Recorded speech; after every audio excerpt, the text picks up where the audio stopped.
The moment I inherited my grandpa's $1 million yacht, this HOA Karen and her HOA cops stormed right in. They marched onto my deck, snapping photos, demanding I pay a fake HOA tax or they'd seize the entire boat my grandfather built with his own 2 hands. The HOA president stood there with a disgusting smirk, waving forged documents in my face and calling me a squatter. But what she didn't know was that she just tried to run a fraud scheme on an entire family of federal agents. How badly do you think this ends for a Karen who picked a fight with a prosecutor, a cybercrimes analyst, and a federal investigator all at once? Let me know where you're watching this takedown from in the comments below. The old wooden dock groaned under my weight, a sound I'd known since I was a boy. It smelled the same salt, creosote, and the faint, clean scent of my grandpa's workshop. Out on the water, the sea serpent sat there, gleaming white, even under the overcast coastal sky. It wasn't just a $1 million yacht. It was the last big thing my grandfather ever built. He'd poured his retirement, his skill, and 60 years of maritime know-how into every custom fitting and polished brass handle. And now, holding the keys in my hand, it was mine. I'm an electrical inspector by trade. I spend my days looking at other people's work, checking for mistakes, making sure everything is up to code. I'm used to a world of right and wrong, where rules are written down for a reason. Grandpa was the same, but more so. He was a veteran, a man who kept meticulous records of everything. His files were a fortress of paperwork, and I was grateful for that, because dealing with his estate was going to be complicated enough. I hadn't even stepped aboard yet when I saw it. Taped right to the beautiful teak door was a piece of paper, stark white and angry looking. It was in a plastic sleeve, trying to look official. The heading, in a bold, ugly font, read, "Notice of immediate compliance due." I peeled it off carefully. It claimed the yacht's dock occupancy required an active HOA membership, and that a slip tax was overdue. The notice was signed by a Linda P., Vice President of the Bayside Community Homeowners Association. I didn't remember Grandpa ever mentioning an HOA. He valued his privacy more than anything. He built his little slice of the world here precisely because it was outside the main development. The whole idea felt wrong, like a poorly wired circuit waiting to catch fire. I folded the paper, put it in my jacket pocket, and was about to unlock the cabin when a sharp voice cut through the air. "Can I help you?" I turned. A woman in her early 60s was power walking toward me, a laminated binder clutched to her chest like a shield. She had that specific kind of haircut that says, "I'd like to speak to the manager," and a smug smile that never quite reached her eyes. This had to be Linda P. I introduced myself, explaining I was the new owner, that I'd just inherited the property from my grandfather. Her smile tightened. "I know who you are," she said, her tone suggesting it was an accusation. "Then you probably know I'm just trying to get my bearings." "I found your notice," I said, tapping my pocket. "Seems there's been a misunderstanding. My grandfather's property was never part of an HOA. In Rayton of Ragens." She let out a little laugh, a puff of condescending air. "Oh, that's what he always said. But the rules changed. Everyone pays. You're currently in violation." Before I could even ask to see these supposed rules, she nodded over my shoulder. 2 men were walking down the dock. They were big, dressed in navy blue polo shirts, with a poorly embroidered HOA compliance logo on the chest. One wore aviator sunglasses despite the gray sky. The other carried a clipboard and walked with a self-important swagger. They looked like retired mall cops playing dress-up. Without a word, they stepped right past me, onto the deck of my grandfather's yacht. The man with the clipboard started snapping pictures of the cleats, the windows, the cabin door. My blood ran cold. You don't step onto a man's property, his boat, his home, without permission. It's a line you just don't cross. I took a step toward them, my voice low but firm. "Get off my boat. Now."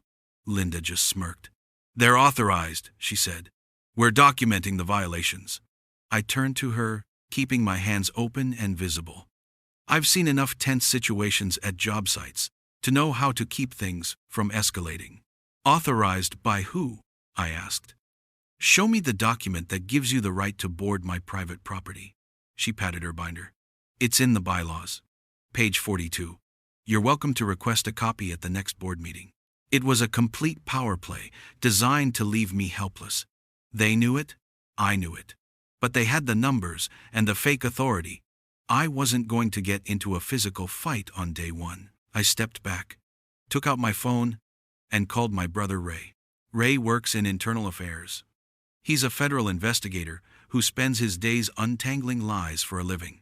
I kept my voice calm, explaining the situation while Linda and her goons watched me, their faces glowing with victory. I heard Ray typing on his keyboard as I spoke.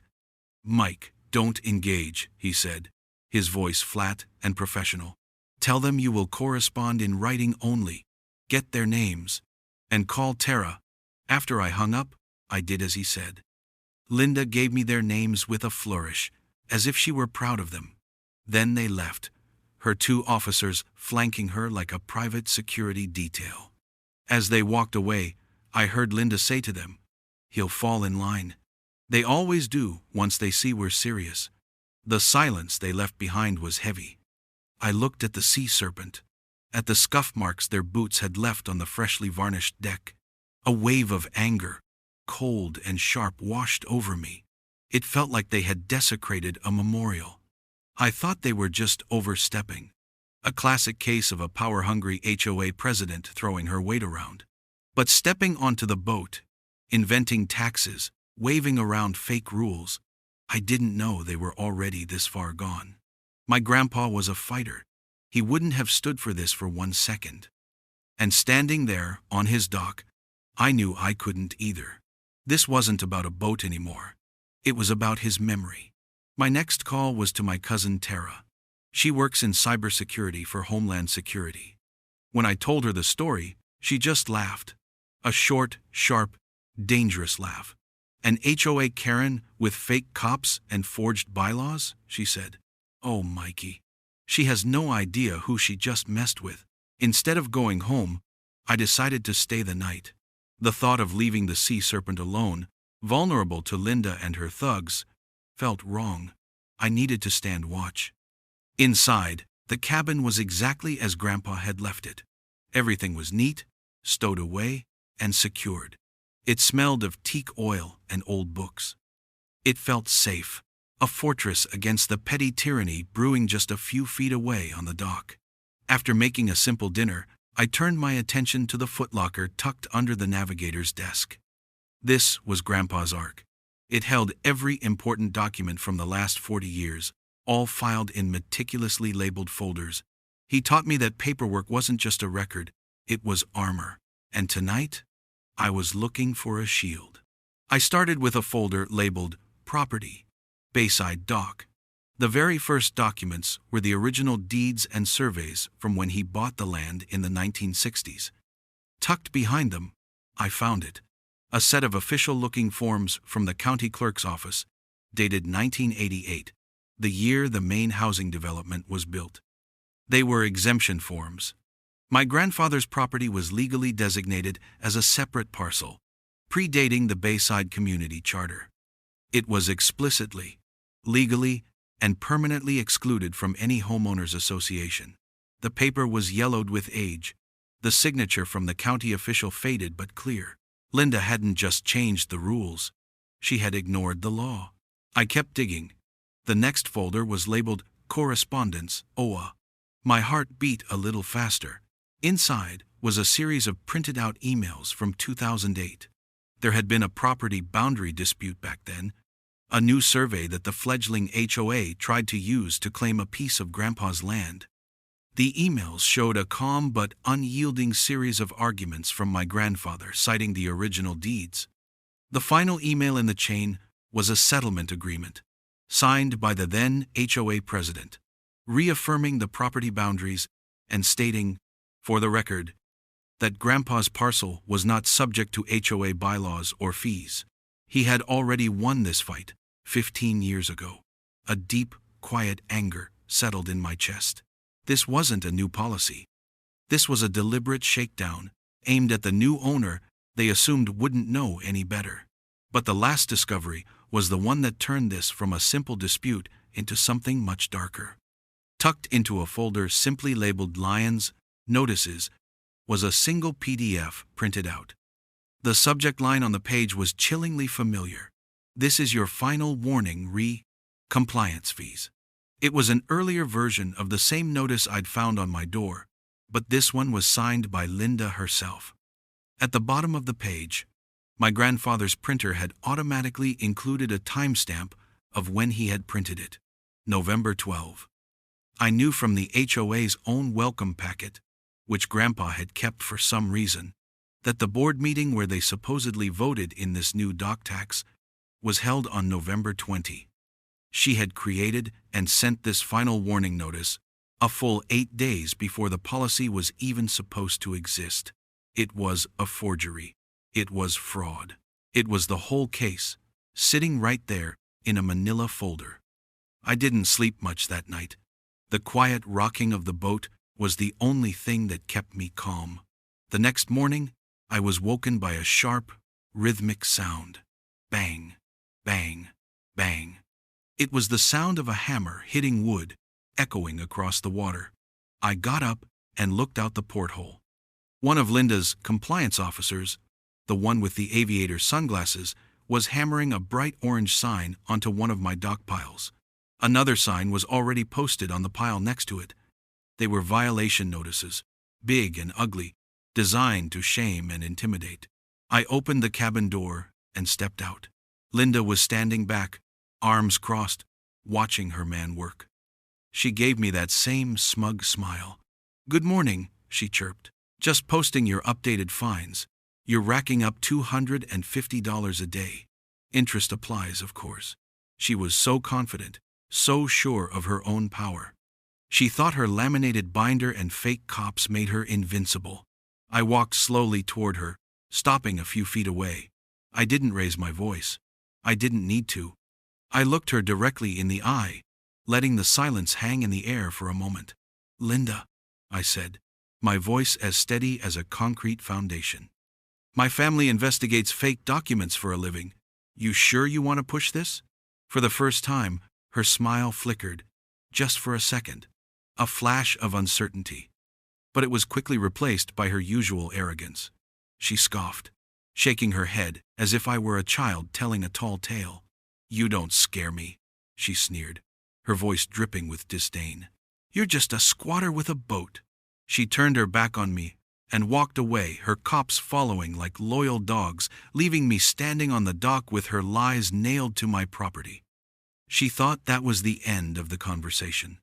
She had no idea it was the beginning of the end for her. That night, back on the yacht, I didn't just feel angry anymore. I felt a cold sense of purpose settle over me. Linda Pritchard had called me a squatter. She'd trespassed on my property, threatened me with made-up fines, and insulted my grandfather's memory. She thought she was dealing with one grieving man who could be easily bullied. It was time for her to learn that I wasn't alone. I started a new group text message. I added my brother Ray, my cousin Tara, and for the first time, I brought in my sister, Jamie. The subject I typed was simple: family project. Jamie is a local prosecutor. She's the one in the family who speaks the language of judges and warrants. While Ray dismantles lies from the inside, and Tara hunts them down in the digital world, Jamie is the one who puts them in a cage. I laid it all out in the chat. The fake notice, the illegal entry, the forged document with the wrong date. Within minutes, the replies started coming in. It was like watching a professional team assemble for a mission. Ray's text was first. "Mike, did Gramps have any cameras on the dock? He was always paranoid about security." Tara followed a second later. "Send me a high-res scan of that PDF, the one from November 12. I want to see the original file, if you can find it on his computer." Jamie's message was blunt and to the point. "Do not speak to them again. Do not answer any questions. Document everything. From now on, you are a camera. Ray's question about cameras jogged my memory. Tucked away on a high shelf in the cabin was a small, unassuming box labeled Dock Sentry. Inside was a motion-activated trail camera. Grandpa had it mounted under the eaves of the small shed at the head of the dock, painted to blend in with the wood. It was an old model, but it had an SD card. I found it the next morning, retrieved the card, and plugged it into my laptop. The video file was time-stamped from the day before. There they were, clear as day. Linda's two compliance officers, Mark and Danny, stepped onto the yacht. You could see their faces, see them walk around the deck, see one of them lean down and try to peer into a cabin window. There was no doubt they trespassed. I sent the file to the family group chat.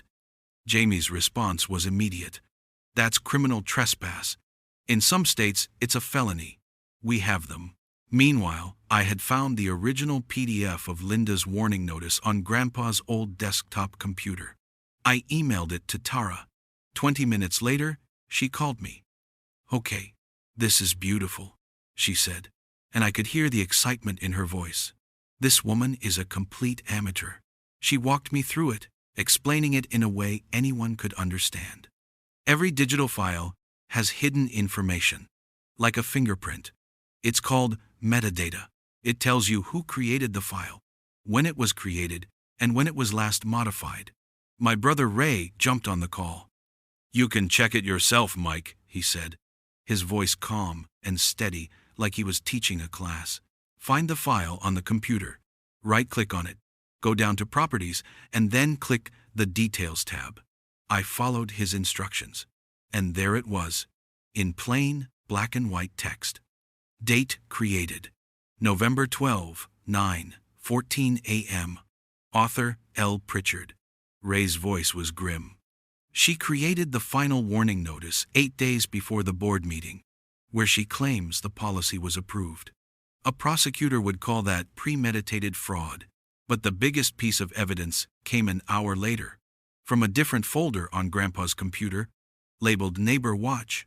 It was a forwarded email chain. It seemed the HOA treasurer, a man named George, had gotten nervous about Linda's plan. The email was from Linda to George, sent in early November. Her words made my stomach clench. It read, "Just post the notices on the old man Danner's boat as soon as he's gone. His family is out of state. They'll never fight it. They'll probably just sell the thing and pay the fines to get it over with. The old man's dead, George. He can't argue anymore. Grandpa had saved it. He knew. He must have been preparing for this fight right before he passed." Tara confirmed the email was authentic. She showed me how to look at the email's source code, a wall of text that normally means nothing to most people. "See this line?" she said, highlighting a section. "Received SPF. Pass. That means it came from a verified server. It wasn't faked. It's a digital smoking gun." With the video, the forged document, and now this email, we had a case. A real one. It wasn't just a simple HOA dispute anymore. It was a pattern of deliberate criminal behavior. As the evidence stacked up in our family chat, a screenshot of the video here, a picture of the metadata there, the reality of the situation became clear. Linda and her crew weren't just bullies. They were crooks who had been getting away with it for years. They thought they were running a simple intimidation tactic on a grieving family. They didn't know we'd treat this like a federal sting. The weeks that followed were quiet, but it was a heavy, watching kind of quiet. On Jamie's advice, I became a ghost. My new job was simple. I was a camera. I bought 2 more small, high-quality motion-activated cameras and placed them where they couldn't be easily seen, giving me a full view of the dock and the gangway leading to the yacht. I worked on cleaning and maintaining the Sea Serpent, polishing brass and checking wiring, just as my grandpa would have. And I waited. Linda and her 2 goons, Mark and Danny, would come by every few days. At first they were bold. They'd walk right up to the gangway, peering at the boat, making notes on their clipboards. I'd see them through the cabin window, sometimes filming them with my phone. I never opened the door. I never said a word. My silence was a wall they couldn't get through, and it started to drive them crazy. Their visits became more frequent, their posture more aggressive. One afternoon, Danny, the backup guy, started yelling at the boat, calling me a coward and threatening to have me towed. I just recorded it all. They were used to people who argued or pleaded. They had no idea what to do with a man who simply watched them hang themselves with their own rope. Then, about 6 weeks into this silent war, the letter arrived. It came by certified mail, a thick envelope with the Bayside Community HOA logo on it. Inside was a formal, multi-page document, full of legal-sounding words and numbered paragraphs. It was a final notice of intent to file lien.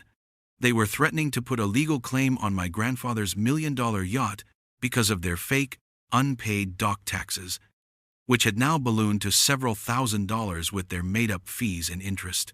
The letter was designed to create panic, to force a person into making a desperate phone call. I felt a surge of something, but it wasn't fear. It was a cold, satisfying click, like a well-machined part fitting perfectly into place. They had just committed their threats to paper and sent them through the U.S. mail.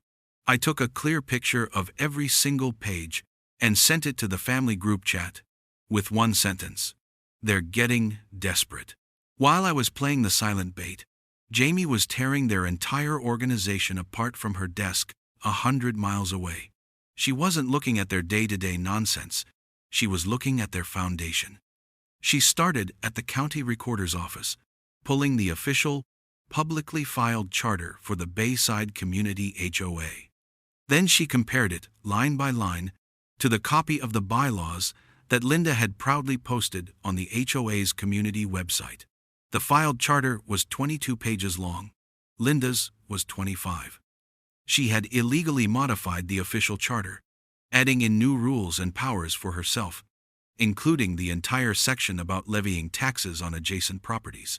She had never filed these amendments with the county, which meant, as Jamie explained, everything she has done based on those changes is legally void. It's like writing your own laws in your basement and then trying to arrest your mailman. But she didn't stop there. Jamie knew that in our state, every member of an HOA board is required to be covered by bonding insurance. It's a simple rule to protect the homeowners. It ensures that if a board member steals from the association's funds, the insurance company pays the money back. Jamie made a simple public records request for the HOA's proof of insurance bonding. The answer came back a week later. No such policy existed. They hadn't filed the mandatory paperwork for years. This meant every dollar they collected was unprotected, and they were operating in direct violation of state law. This wasn't just a mistake. It was a giant red flag for financial fraud. The final piece fell into place when Jamie ran a simple, public records background check on the HOA's 2 compliance officers. Danny was just a guy with a failed business and a string of bad debts. But Mark, the one with the aviators who acted like a tough guy, was a different story. He had a felony fraud conviction in another state from 10 years ago. He had been involved in a scheme selling fake home warranties to the elderly. He wasn't just a mall cop wannabe, he was a convicted criminal. That night, Jamie called me. Her voice was calm, but it had a steel edge to it. "Mike, they're done," she said. "They are impersonating officers, they are operating an illegal board, and they are attempting to collect a fraudulent debt. Turns out when you lie on a government form, it's perjury. When you use the mail to enforce that lie and collect money, it's wire fraud." We had the video. We had the emails. We had the forged document, and now we had proof of a pattern of illegal activity going back years. We had everything we needed to go to the authorities. But Ray, the quiet professional, had a better idea. "A paper trail is strong," he texted the group. "But a confession is a coffin nail." He said we needed to get Linda to admit to her scheme, on tape. So, Ray drafted an email. It was a masterpiece of bait. Posing as my legal representative, he wrote to Linda. He explained that I was overwhelmed, that I was willing to negotiate a settlement to make this all go away. He made me sound weak and ready to break.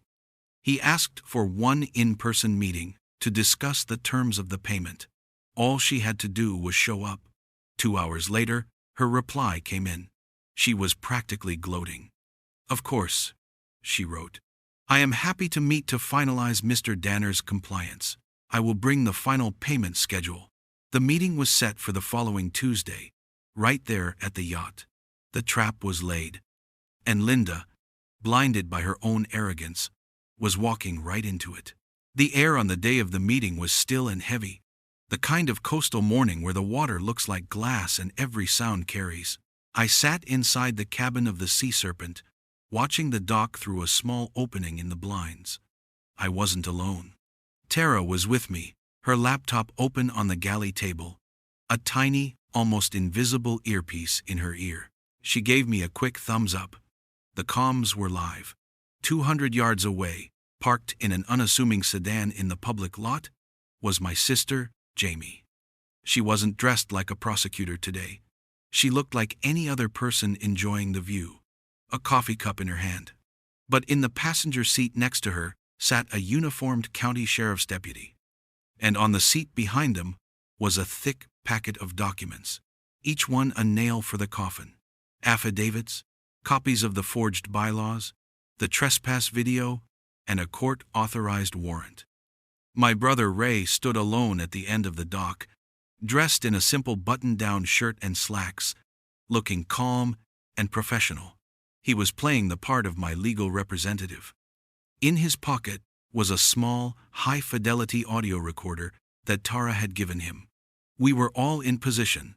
The stage was set. At 10 o'clock sharp, Linda's car pulled into the marina. She wasn't alone. Her 2 loyal enforcers, Mark and Danny, got out with her. She was holding a new, even thicker binder, and she walked with a conqueror's swagger. This was her victory lap. She was about to collect thousands of dollars from the squatter who had dared to defy her. They met Ray at the gangway. "Mr. Danner's representative, I assume?"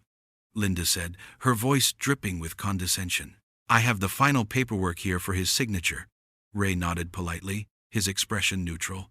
"Thank you for coming, Miss Pritchard. I just have a few questions to clarify the basis of these fees before my client signs anything. For our records, of course." He gestured to a small picnic table at the head of the dock, away from the boat, out in the open. It was the perfect spot. Noisy seagulls, open air. No one would suspect a thing. As they sat down, Tara tapped her earpiece. "Audio is crystal clear," she whispered to me. "She's broadcasting loud and proud." Ray started slowly, his questions simple and non-threatening. He asked about the specific bylaw that authorized the dock tax. Linda eagerly opened her binder and pointed to a page. "Right here," she said, tapping the paper. "Article 7, Section 4. Approved by the board on November 20. Ray leaned in. "That's helpful. So, just to be clear, before that date, this fee did not exist?" "That's correct," she said, beaming. She thought she was educating a novice.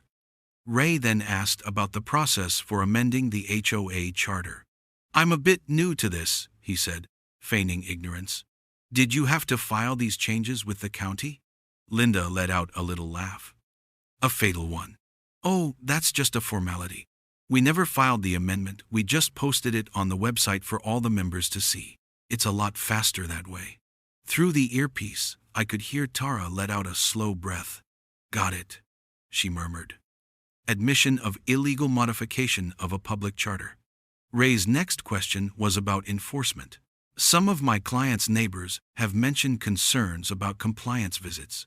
Do your officers carry specific credentials?" Linda's chest puffed out with pride. "My compliance team is fully authorized by the board. We don't need actual signatures for violations if nobody fights us. Everyone pays, or they get reported to code enforcement. It's a very effective system." In little spart, it was done. In less than 5 minutes, she had confessed to everything.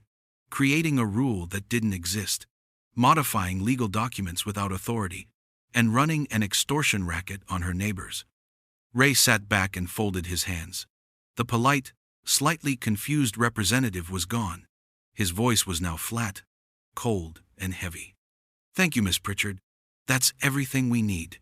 Linda looked confused. She was about to speak when she saw my sister, Jamie, walking down the dock toward them.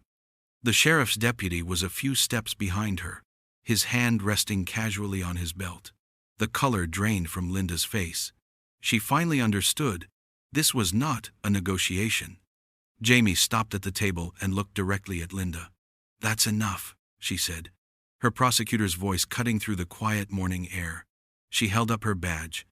"Linda Pritchard, you're being detained for attempted property fraud, conspiracy to commit wire fraud, and impersonating a public officer."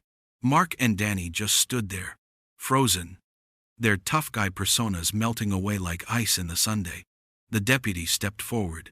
Linda started sputtering, stammering about her rights, about her binder, about her rules. But the sound was drowned out by a sharp, final noise that echoed across the water. Click. That's handcuffs. Watching the police car pull away with Linda in the back seat was a strange, quiet moment. Her two cops, Mark and Danny, just stood there on the dock, looking small and lost without their leader. Their fake authority had vanished, leaving two confused men with clipboards full of lies. My sister Jamie spoke to them calmly for a moment, and they practically scrambled over each other to cooperate, their bravado gone. Ray retrieved his audio recorder, clicked it off, and gave me a simple, reassuring nod. Tara packed up her laptop. The mission complete. There was no celebration, no high fives. It was just a job, done right. But the silence didn't last long. In a small community like this, news travels faster than a fire on a dry lawn. By the time I got back to the yacht, my phone was buzzing. It was the HOA treasurer, George, the one from Linda's incriminating email. His voice was trembling. He said he never wanted things to go this far, that Linda had told him it was all legal. He wanted to know what to do. I told him to find a good lawyer and tell the truth. He was the first domino to fall. The next morning, I was wiping down the deck when I saw an older man walking hesitantly down the dock. He looked at me, then at the yacht, then back at me, as if he wasn't sure he should be there. I recognized him from around the marina. I gave him a small nod to let him know it was okay. He came closer, his voice barely a whisper. "Are you the one?" he asked. "The one who got Linda arrested?" I told him my family and I had reported her activities to the authorities. The man's shoulders slumped in relief, and it was like 50 pounds of weight had just been lifted off him. He told me his name was Arthur, and he had lived here for 40 years. He pulled a worn-out wallet from his pocket and showed me a stack of receipts. $6,000, he said, his voice cracking. She called it an emergency roof assessment for the clubhouse. I paid it. I didn't want to cause trouble. He explained that Linda had threatened him with a lien, saying he'd lose his house, the house his wife had passed away in. He was afraid, so he paid from his retirement savings. He was just one. His story opened the floodgates. It was like the whole neighborhood had been holding its breath, waiting for someone to finally stand up. A woman who lived 2 slips down from me sent an email. She told me about an annual safety inspection Linda had forced on her. During the inspection, the woman's security camera, the one pointed at her dock box where she kept some expensive tools, had been turned off. She said it was for privacy reasons. The next day, 2 of her best fishing rods were gone. She couldn't prove anything, but she knew. Then came the story that made my blood run cold. It came from the son of an elderly widow who lived in one of the houses on the shore. His mother, who was 84 and on a fixed income, had a lien placed on her home by Linda. The violation? Her lawn service was a day late, and her grass was half an inch over the HOA's height limit. They were threatening to foreclose on her home over a half-inch of grass. These weren't just stories about an overbearing HOA. This was a pattern of systematic abuse, targeting the most vulnerable people in the community. I spent the next few days collecting these stories, carefully documenting each one. Names, dates, amounts, Every receipt, every threatening letter. I was an electrical inspector. I knew the power of a detailed report. Jamie took this new mountain of evidence, the witness statements, Arthur's receipts, the story of the widow's lien, and filed a formal request with the county for a full, independent audit of the Bayside Community HOA's finances and governing practices. It wasn't about my yacht anymore. This was for Arthur. This was for the widow. This was for my grandpa, who would have done the exact same thing. The audit took weeks, but the result was devastatingly simple. The county investigators confirmed what Jamie had discovered. The HOA board, under Linda's leadership, had failed to file their revised charter with the county recorder 3 years prior. Because of that single critical failure, their legal status as a governing body was invalid. Every fine they had levied, every lien they had filed, and every fee they had collected since that date was illegal. The whole thing was a house of cards, built on a rotten foundation. The county issued an order dissolving the current HOA board immediately, and mandated a full restitution of all funds collected illegally. A few days later, the local newspaper's website ran the story. And there it was, for everyone to see. Linda's mugshot. The smug, condescending smile was gone, replaced by a dull, blank stare. That afternoon, Arthur stopped by the dock again. He pointed at his phone, showing me the article. He shook his head slowly. She never shut up about power, he said. She couldn't stand it when she thought someone wasn't afraid of her. I looked from the picture of Linda, defeated and exposed, to the quiet, peaceful water of the bay. Funny how fast control melts in daylight. With Linda gone, the HOA she built collapsed like a rotted pier in a storm. The remaining board members, including the treasurer George, resigned within 48 hours. The whole corrupt structure just evaporated. For a few weeks, there was a strange power vacuum. No one was sending out angry newsletters or measuring lawns with a ruler. The quiet was a relief. Then, something better started to grow in its place. Arthur, the man who had lost $6,000, put a notice up on the community bulletin board.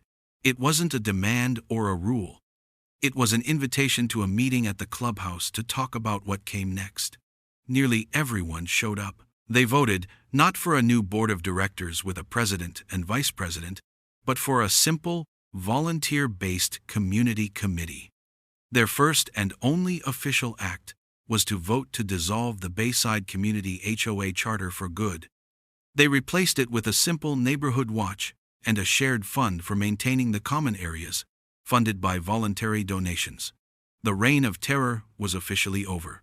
The sea serpent, once the target of Linda's greed, started to become something else. It was no longer just my inheritance. It was an anchor for the community. I'm an electrical inspector, so I started there. I installed new, low-energy LED lights along the entire length of the community dock, wiring them into the yacht's solar power system. The dark, sometimes dangerous walkway was now safe and bright at night. An elderly neighbor mentioned she was worried about what would happen if someone had a heart attack on the docks, so far from the road. The next week, I installed a weatherproof box near the gangway containing a brand new AED, an automated defibrillator, with simple instructions for anyone to use. I mounted a small, professional-grade weather scanner on the yacht's mast that fed real-time storm data to a public website for all the boat owners. My grandpa built this boat to be self-sufficient and safe, a fortress on the water. It felt right to extend that safety to the people around it. One Saturday, I put a small sign up next to the AED. Free electrical safety inspections for senior residents. Just knock. Over the next month, I visited a dozen homes, checking breaker panels, fixing faulty outlets, and replacing frayed extension cords for my neighbors. They offered to pay, but I refused. It wasn't about money. It was about taking your skills and using them to build something good instead of tearing people down. One evening, about 2 months after Linda's arrest, I was on the deck, cleaning off the salt spray from a recent storm. The sun was setting, painting the sky in deep shades of orange and purple. The water was calm, and for the first time since I inherited the yacht, the place felt truly peaceful. It felt like home. I heard footsteps on the dock and looked up to see my cousin Tara walking toward me. She had a wide grin on her face and was holding a large, stiff envelope. "Special delivery," she said, handing it to me. I opened it. Inside was a certified check from the county clerk's office. It was made out to Arthur. The amount was exactly $6,000. "They're all going out this week," Tara said, leaning on the railing beside me. "Full restitution for every illegal fine and fee Linda's board ever collected. The auditors found her private slush fund. She'd been skimming from the reserves for years." I looked at the official piece of paper in my hand, at the stamped seal and the crisp, computer-printed numbers. It was real. It was justice, printed in ink. I delivered the check to Arthur myself the next morning. When he saw the amount, he just stood there silently, his eyes welling up. He wasn't just getting his money back. He was getting a piece of his dignity back. We stood there on his porch for a moment, not saying much, watching the boats in the marina bob gently in the morning Sunday. It was finally, truly, over. HOA Karen thought she ran this dock. She thought fake papers, fake cops, and a smirk would win. She thought a laminated binder gave her the right to terrorize old men and threaten widows. But here's the thing about people who really know the law. People who respect the rules down to the wire and the stud. They don't bluff. They build a case, they gather the facts, and they let the truth do the work. Linda and her crew tried to build a kingdom on lies, but they forgot a fundamental rule. You can't vote against gravity.